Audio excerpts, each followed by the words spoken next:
This episode of Tales of True Crime contains adult language and graphic subject matter. Listener discretion is advised. The methods used to investigate crime have evolved considerably over time. Fingerprint analysis dates back to the 1880s, and the roots of forensic toxicology go all the way back to the 1st century. But most think of DNA evidence as the most effective tool in the investigator's tool chest. The use of DNA evidence is a fairly recent development in the world of criminal investigation, having only become practical in the 1990s.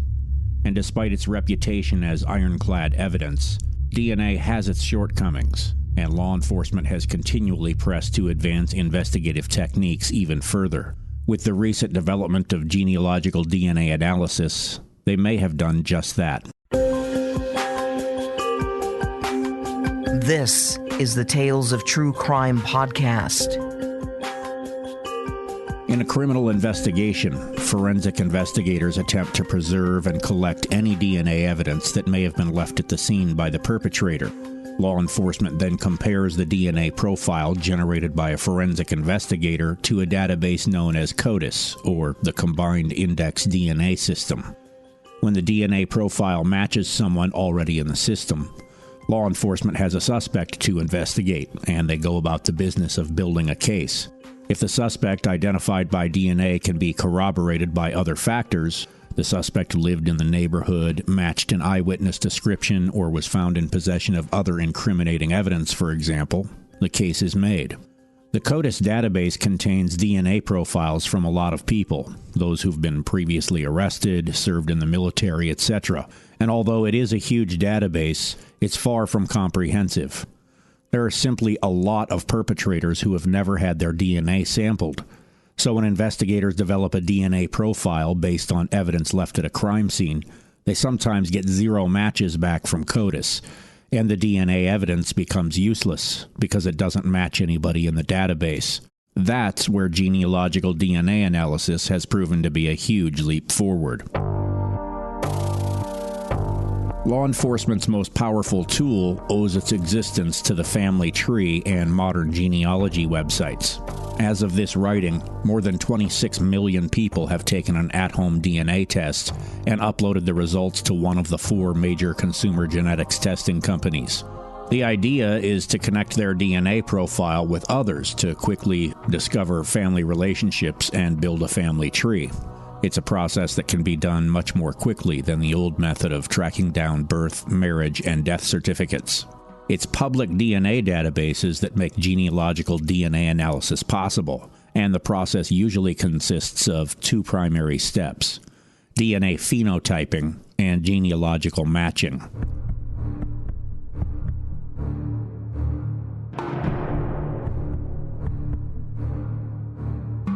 DNA phenotyping involves developing a physical description of the suspect based on the physical characteristics encoded in DNA.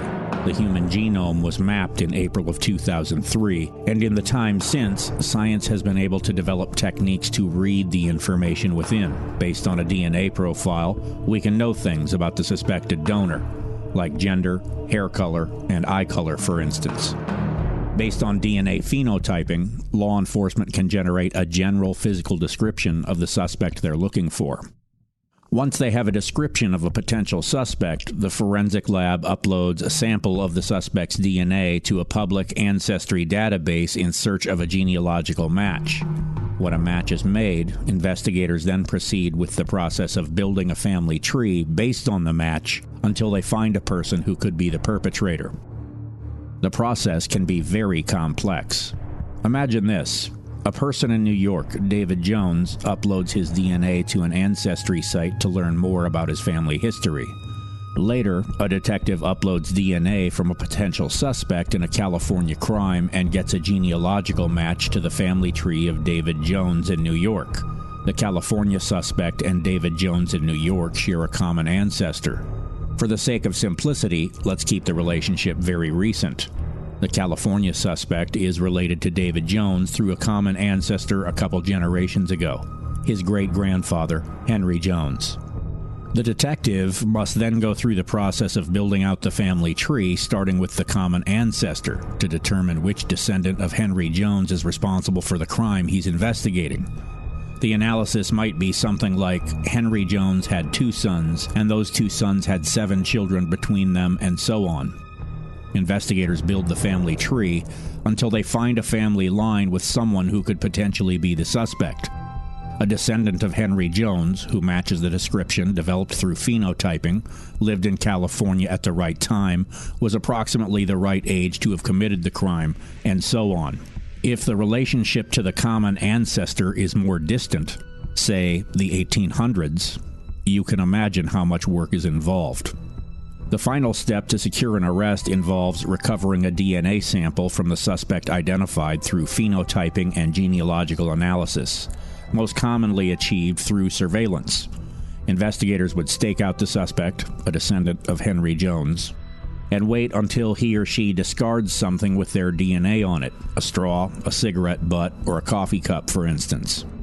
The DNA from the discarded item is tested, and if it matches the DNA recovered from the crime scene, the perpetrator has been identified and an arrest soon follows. The process was first used successfully to identify and arrest the Golden State Killer in Northern California in 2018. The process is not without its challenges, however, particularly with very old, cold cases. In situations where the crimes themselves happened decades ago, the perpetrator is likely dead, making it very difficult to retrieve a DNA sample for matching purposes. The case of the Zodiac Killer is one example. With crimes that took place between 1963 and 1970, the Zodiac is likely, but not certainly, dead, and left no DNA at his crime scenes. Investigators are undaunted, however, and in 2018, attempts were made to recover DNA from the stamps on letters the Zodiac sent to the media. If a DNA profile can be developed, authorities may be able to use genealogical DNA analysis to arrest the Zodiac if the perpetrator is still alive, or at least name him if he isn't. When and if that happens, you can bet it will be big news.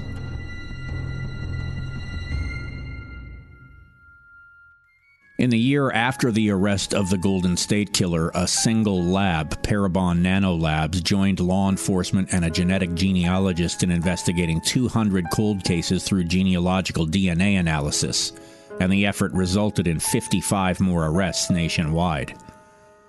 That is a staggering statistic, considering the majority of these cases were long cold with little hope for resolution.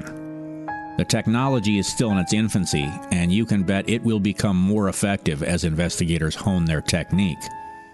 It stands to be the most important development in criminal investigation since the advent of DNA as an investigative tool. Despite the success of genetic genealogy, questions about privacy have been raised, and law enforcement faces a new challenge.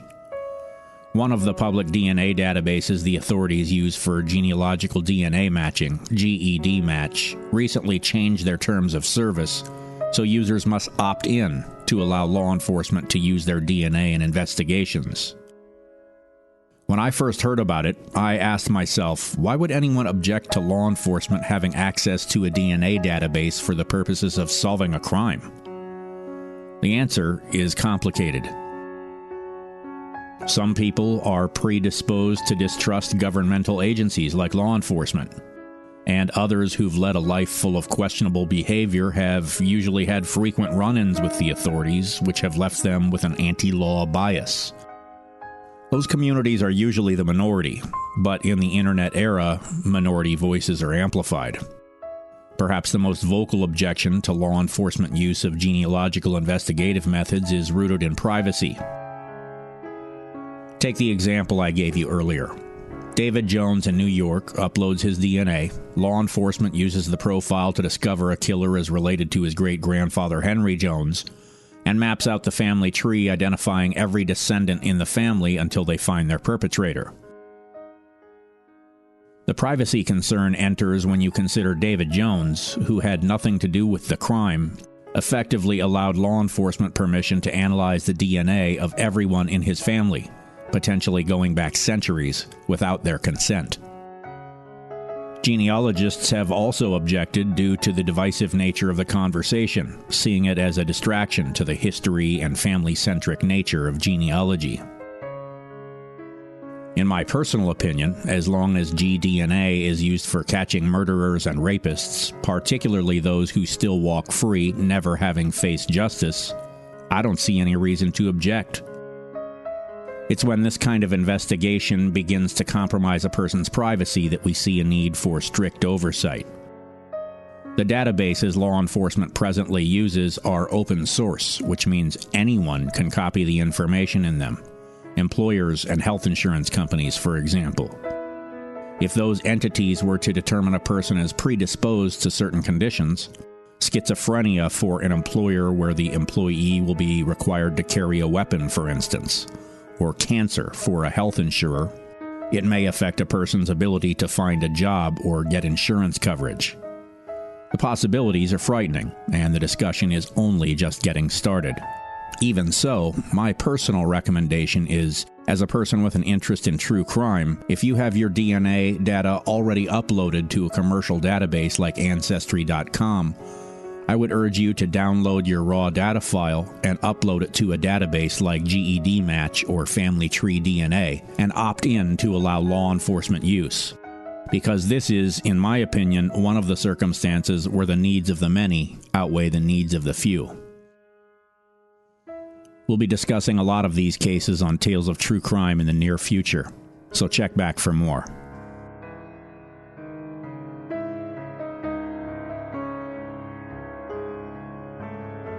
Tales of True Crime is written and produced by Troy Larson for Midwest Radio of Fargo-Moorhead. Follow Troy on Twitter at TrueCrimeTroy. Very Low Note, Half Mystery, Rising Game, Interloper, and Cryptic Sorrow by Kevin MacLeod in Compotech.com. Creative Commons license via filmmusic.io. For Tales of True Crime on video, follow Midwest Radio of Fargo-Moorhead on YouTube. And don't forget to subscribe. Thanks for listening.